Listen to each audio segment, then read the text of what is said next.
Allah Allah.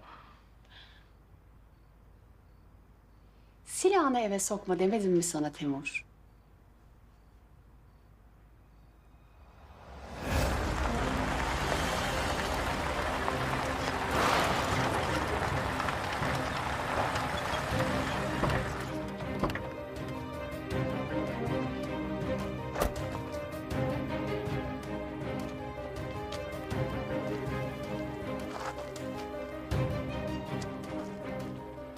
Hey, buraya gelin.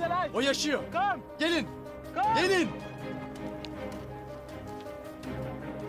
Tamam. Onu arabaya alın. Çabuk, çabuk, çabuk.